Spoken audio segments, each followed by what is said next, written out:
का नियम। कूलाम का नियम क्या होता है? कूलाम का नियम, कूलाम का नियम, कूलाम्स लॉ। ठीक है, कूलाम ने क्या बताया? कूलाम ने क्या बताया? हमने पढ़ा कि दो समान प्रकार के आवेश क्या होते हैं, एक दूसरे को क्या कर रहे हैं, एक दूसरे को क्या कर रहे हैं, विकर्षित कर रहे हैं। ठीक है, लेकिन जब विपरीत प्रकार के आवेश होते हैं तो एक दूसरे को आकर्षित कर रहे हैं। तो इसी पर कूलाम ने एक नियम दिया। नियम ये है, लिखना चाहते हो तो लिख लीजिए। कूलाम ने क्या दिया? एक नियम दिया। दो स्थिर बिंदु आवेशों के बीच लगने वाला आकर्षण अथवा प्रतिकर्षण का बल दोनों आवेशों की मात्राओं के गुणनफल के अनुक्रमानुपाती तथा उनके बीच की दूरी के वर्ग के व्युत्क्रमानुपाती होता है। ठीक है, तथा उनके बीच की दूरी के व्युत्क्रमानुपाती होता है। आवेश ने नियम दिया, तो हमने क्या बताया? उनके बीच लगने वाला बल F हो तो क्या होता? आवेशों के गुणनफल के अनुक्रमानुपाती तथा उनके बीच की दूरी, जैसे दो आवेश हैं Q1 और Q2, दो आवेश हैं ये आपका Q1 Q2, इनके बीच की दूरी R है, तो इनके आवेशों के गुणनफल के अनुक्रमानुपाती तथा उनके बीच की दूरी के व्युत्क्रमानुपाती होता है। ठीक है, तो ये अनुक्रमानुपाती का चिन्ह हटेगा, दोनों को मिलाने पर संबंध 1 संबंध 2, इक्वेशन नहीं संबंध, ये क्या है? संबंध 1 और 1 2 से Q1/Q2 ये अपान R² हो गया। तो ये मिलाने पर क्या हुआ? Q1 Q2 अपान R²। ये इसके का मान नापा गया। ठीक है, इसका बल न्यूटन और ये मीटर, दूरी में मात्रक इसका कूलाम है। ठीक है, तो ये क्या अनुक्रमानुपाती नियतांक होता है जिसका मान आवेशों के बीच के माध्यम पर तथा आवेश की दूरी बल के मात्रकों पर निर्भर करता है। ठीक है, यदि बल का मात्रक न्यूटन, दूरी का मात्रक मीटर लिया जाए तथा आवेश का मात्रक कूलाम लिया जाए, तो दोनों आवेश निर्वात अथवा अभाव में स्थित हों तो के का मान कितना होगा ये जानना जरूरी है। तो के का मान तुम्हारा कितना होता है? निर्वात में स्थित होते हैं तो के का मान आपका होता है 9.0 गुणे 10⁹ न्यूटन। इसका मात्रक भी बताएंगे कैसे निकला। न्यूटन मीटर स्क्वायर प्रति कूलाम स्क्वायर। कितना होता है? न्यूटन मीटर स्क्वायर प्रति कूलाम स्क्वायर। इस के का मान ये होता। अभी इस के को किसके बराबर रखा गया? इस के को रखा गया 1/4πε0 के बराबर। किसके बराबर रखा गया? 1/4πε0 के बराबर निर्वात हुआ। ये किसके बराबर होता है? 9 गुणे 10⁹ अरे 9.0 मतलब 9। एक इसके बराबर है, इसके बराबर होता है न्यूटन, ठीक है, metre square upon coulomb square. ये इसके बराबर होता है मीटर स्क्वायर अपान कूलाम की स्क्वायर। देख लीजिए ये के बराबर कितना? 4πε0 9.0 मीटर स्क्वायर पर कूलाम स्क्वायर के बराबर आपका ये होता है। ठीक है, तो कूलाम ने ये नियम दिया था कि दो स्थिर बिंदु आवेशों के बीच लगने वाला आकर्षण बल अथवा प्रतिकर्षण बल उन दोनों आवेशों के गुणनफल के अनुक्रमानुपाती तथा उनके बीच की दूरी के व्युत्क्रमानुपाती होता है। यदि हम इक्वेशन 1 में, ठीक है, यदि हम इक्वेशन में 1 में Q1 Q2 बराबर 1 तथा R बराबर 1 मीटर, ठीक है, 1 कूलाम, और के का मान हम रख लेते हैं 9 गुणे 10⁹ ठीक है, न्यूटन मीटर स्क्वायर प्रति कूलाम स्क्वायर। ठीक है, न्यूटन मीटर स्क्वायर प्रति कूलाम स्क्वायर रख लेते हैं। तो यह बराबर हमारा कितना आता है? 9 गुणे 10⁻9.0 गुणे 10⁻9 न्यूटन, इतना बल आता है। तो न्यूटन की डिफिनेशन हम क्या कहेंगे? एक कूलाम वह आवेश है जो अपने से 1 मीटर की दूरी पर निर्वात अथवा याव में रखे इसी परिणाम के किसी अन्य सजातीय आवेश को 9.0 गुणे 10⁹ न्यूटन के बल से प्रतिकर्षित करता है। ये आप कूलाम की डिफिनेशन दे सकते हैं। ठीक है, कूलाम को छोटे मात्रा में व्यक्त करने के लिए 1 माइक्रो कूलाम बराबर क्या होता है? 1 माइक्रो कूलाम बराबर क्या होगा? 10⁻⁻6 कूलाम होता है, जान लीजिए न्यूमेरिकल हल करने में। ठीक है, कितना होता है? अतः अब F बराबर आपका क्या होगा? F बराबर आपका क्या होगा?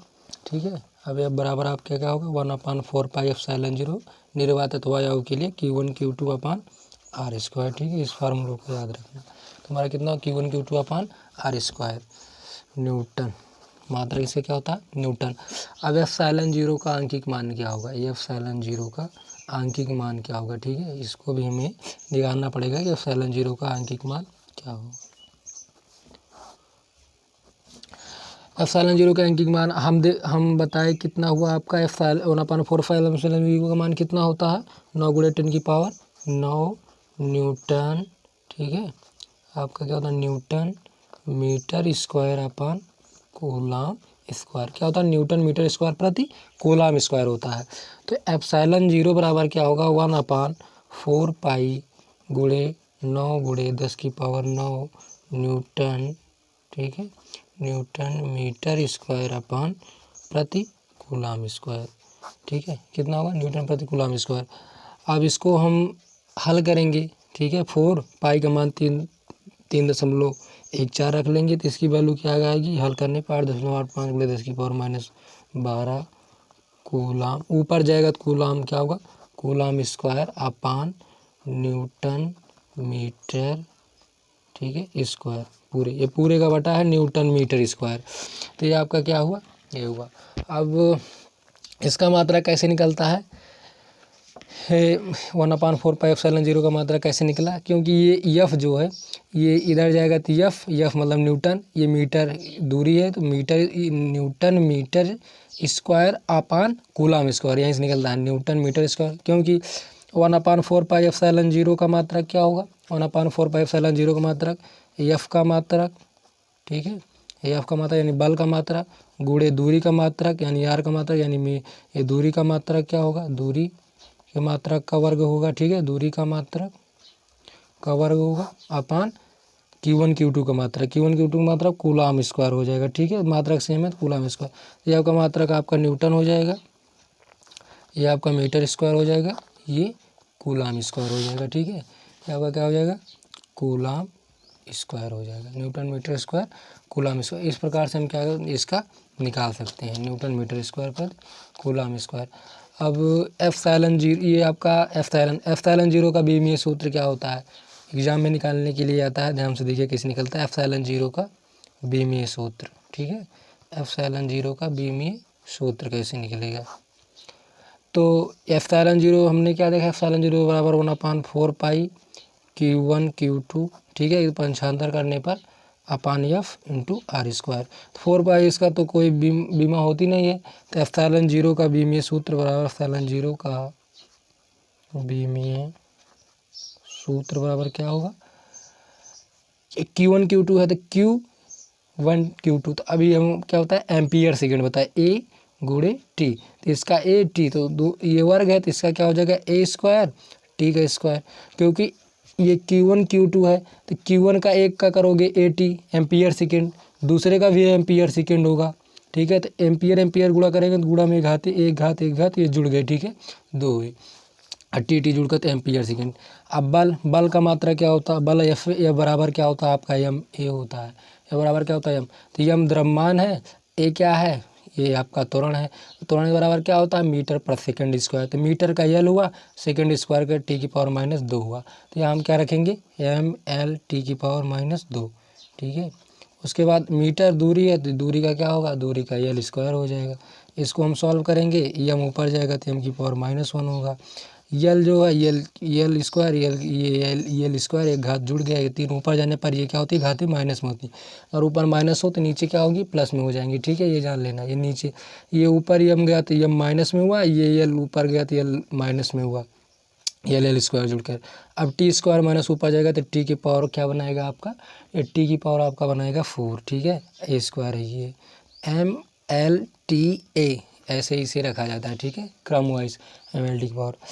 अब एम के एस पद्धति में एप्सिलॉन 0 का मान क्या होगा एप्सिलॉन 0 का मात्रा क्या होगा एम के एस पद्धति में निकालेंगे तो उसी से निकाल लेंगे, अलग अलग मात्रा रखेंगे तो इसका क्या होगा ये आपका एप्सिलॉन 0 का मात्रा निकाले। तो एप्सिलॉन 0 का मात्रक हमने यहाँ निकलवाया देखो कूलाम स्क्वायर।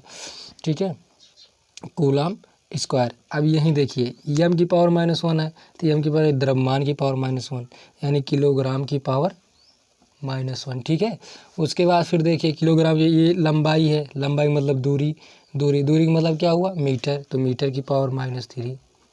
ठीक है, उसके बाद ये सेकंड की पावर 4 है तो सेकंड की पावर 4। एम्पियर है यानी ये तुम्हारा एम्पियर, तो एम्पियर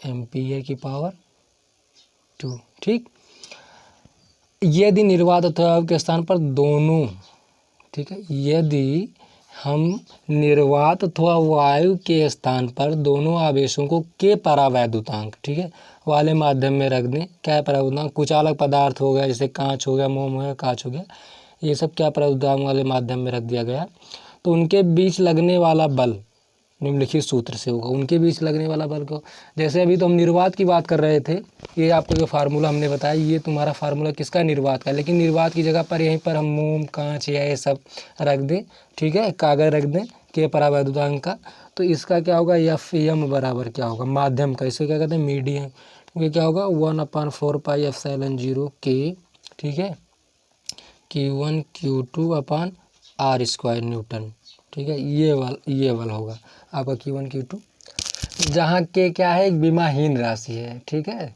धातु के लिए के का मान अनंत होता है, ये आपका के क्या है? एक विमाहीन राशि है, जिसे उस पदार्थ का परावैद्युतांक अथवा विशिष्ट परावैद्युत का कहते हैं, ठीक है, स्पेसिफिक इंडक्टिविटी कैपेसिटी कहते हैं। तथा कुचालक पदार्थ को परावैद्युत, जो कुचालक पदार्थ है उसे क्या कहेंगे? परावैद्युत कहेंगे, ठीक है। कुचालक पदार्थ को परावैद्युत तथा उस पदार्थ का परावैद्युतांक कहलाता है। कि सभी परावैद्युतों के लिए के का मान 1 से अधिक होता है, ये जानना जरूरी है। सभी परावैद्युत पदार्थ के लिए के का मान 1 से अधिक होगा, ना कभी 0 होगा, ना 1 से कभी कम होगा, ना निगेटिव होगा, ये जानना जरूरी है। ये आपका बहुविकल्पीय क्वेश्चन में क्वेश्चन आ सकता है, ठीक है। उसके बाद इसका के और धातु के लिए के का मान क्या होता है? धातु के लिए के का मान अनंत होता है, ठीक है, धातु के लिए के का मान अनंत होता है। ये 2 पॉइंट याद रखिए। परावैद्युतिक पदार्थ के लिए के का मान 1 से अधिक होता है तथा धातु के लिए के का मान अनंत होता है, ठीक है, ये सब याद रखिए। इक्वेशन 1 में क्या देखा आपने? 1/4πε0 Q1 Q2 अपान R², ठीक है, क्या देखा? 1/4πε0 Q1 Q2 अपान R²। Fm बराबर क्या देखा आपने? माध्यम के लिए 1/4πε0 Q1 Q2 अपान R²। यहाँ क्या देखा? के देखा। ε0 को क्या कहते हैं? ε0 को कहते हैं निर्वात की वैद्युतशीलता। ε0 को निर्वात की वैद्युतशीलता कहते हैं, ठीक है।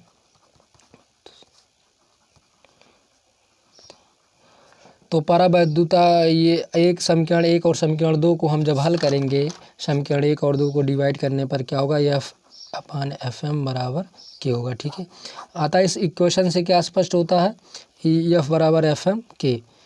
तो यदि हम दो पदार्थों के बीच, दो आवेशों के बीच हम किसी परावैद्युत पदार्थ रख देंगे तो उनके बीच लगने वाला बल क्या हो जाएगा? कम हो जाएगा। क्योंकि ये पहले वाला जो F0, इसे F0 कह सकते हैं, F0 जो है वायु का बल है, ये Fm का के गुना है, अतः यह बल क्या होता है? उससे अधिक होता है। अब परावैद्युतांक को हम परिभाषित करेंगे, डिफिनेशन बोल रहे हैं, लिख सकते हो तो लिख लीजिए।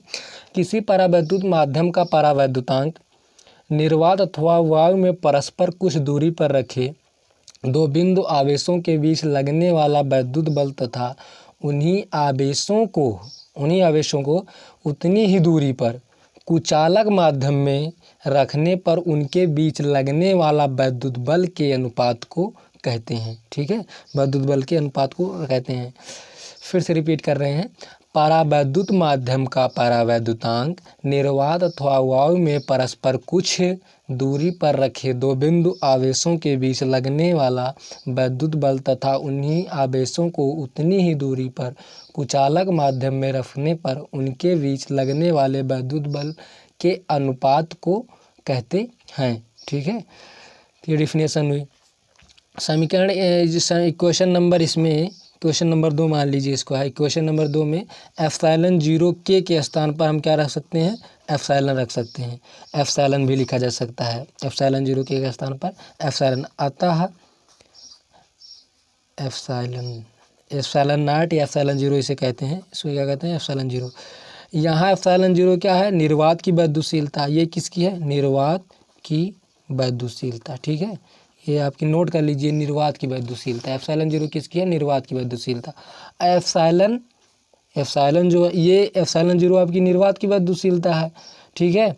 एप्सिलॉन क्या है? परावैद्युत की वैद्युशीलता। एप्सिलॉन क्या है? परावैद्युत की वैद्युशीलता है तुम्हारी, परावैद्युत की वैद्युशीलता। ठीक है, ये एक बात याद रखने वाली है, जब दो आवेशों के बीच कुचालक पदार्थ या परावैद्युतांक रख दिया जाता है तो उनके बीच बल क्या होता है? घट जाता है। ठीक है, अब हम डिफिनेशन दे सकते हैं। अतः परावैद्युत माध्यम की वैद्युशीलता तथा निर्वात की वैद्युशीलता को अनुपात को परावैद्युत माध्यम का परावैद्युतांक कहते हैं। दूसरी इजी डिफिनेशन है, याद करना। परावैद्युतांक की डिफिनेशन क्या होगी? परावैद्युतांक लिख दे रहे हैं, परावैद्युतांक, परावैद्युत, ठीक है, परावैद्युत माध्यम की वैद्युशीलता, परावैद्युत माध्यम की वैद्युशीलता तथा निर्वात अथवा वायु की वैद्युशीलता के अनुपात को, ठीक है, अनुपात को उस पात को, ठीक है, अनुपात को कहते हैं उस परावैद्युत माध्यम का परावैद्युतांक कहते हैं। ठीक है, याद रखना, ये फार्मूले याद रखना, परावैद्युत माध्यम का परावैद्युतांक कहते हैं। ठीक है, यहीं पर अपने वीडियो को एंड करते हैं। नेक्स्ट वीडियो में आपको बताया जाएगा कूलाम क्या सदिश रूप बताएंगे। ठीक है, उसके बाद वैद्युत बल के गुरुत्वाकर्षण बल से तुलना करेंगे, कूलाम के नियम का महत्व क्या है। ठीक है, रैखिक आवेश वितरण और पृष्ठ आवेश वितरण, आयतन आवेश वितरण बताएंगे। इलेक्ट्रिक फील्ड, वैद्युत क्षेत्र, वैद्युत बल रेखाएं, वैद्युत बल रेखाओं के गुण नेक्स्ट वीडियो में ये यहाँ तक कवर किया जाएगा। ठीक है,